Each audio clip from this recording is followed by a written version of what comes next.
Hello.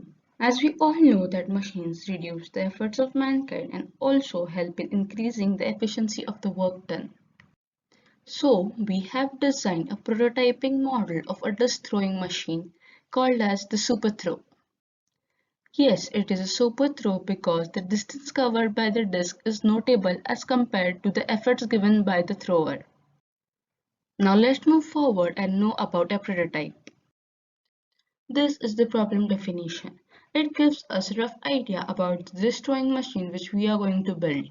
It tells us about the cost of the machine, the weight of the machine, and the functions of the machine such as the storage and the range of the disk covered. It also tells us whether the machine is automatic, semi-automatic or manual. Here it specifies that the machine is semi-automatic, stores 5 disks and is cost between 3,000 to 5,000 rupees.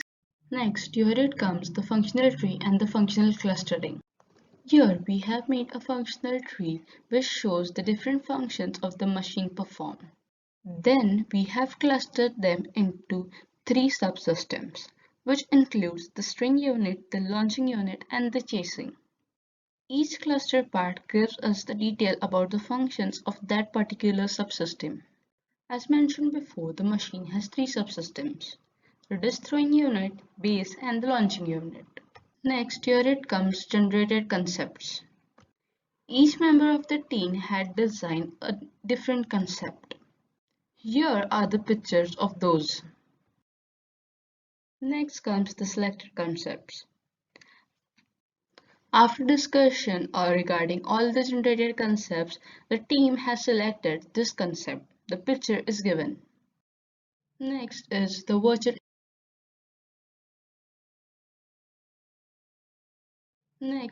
virtual implementation.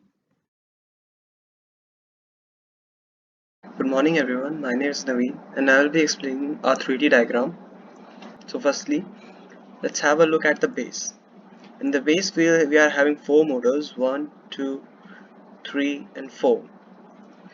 These motors will help in the motion of the whole body. So for example, if we have to move the whole body forwards, we will be rotating all the 4 motors into the clockwise direction. And if we have to move the whole body backwards, we will be moving them in anti-clockwise direction.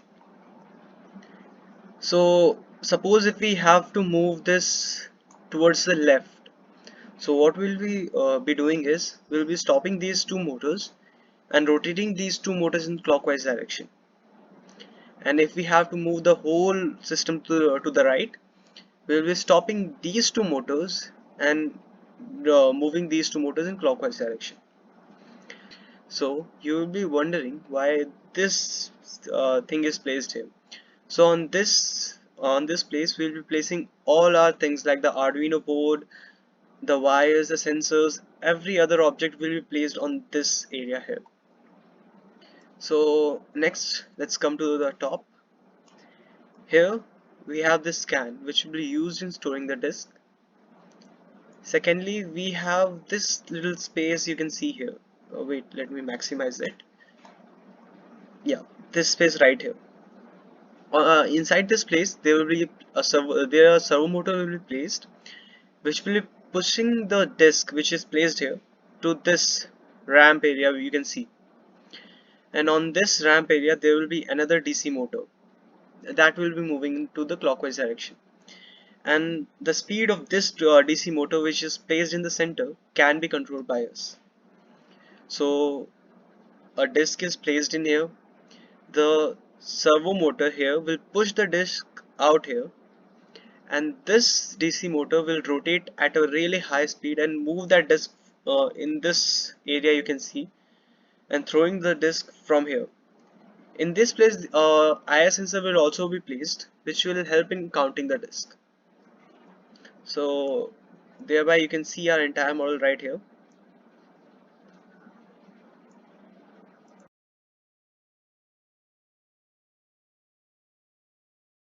Here is the flowchart of our project. In this we are using numpad with 7 inputs. When we input 1, the base wheel will move in a clockwise direction. When we input 2, the base wheel will move in a reverse direction. When we input 3, left side motor starts in a clockwise direction and right side motor stops. When we input 4, right side motor starts in a clockwise direction and stops the left side motor. When we input 5, it starts a motor of disc throwing mechanism and one disc is dropped in a track and IR sensor takes the recording. When we input 6, it stops the mechanism. When we input 7, it displays the number of a disk through.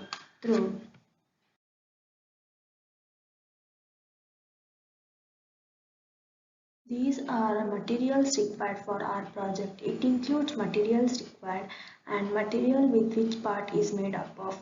It also includes specification of a part for project, quantity required, and fabrication of a process.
I am Siddharth Osmat, and my topic of explanation is of simulation.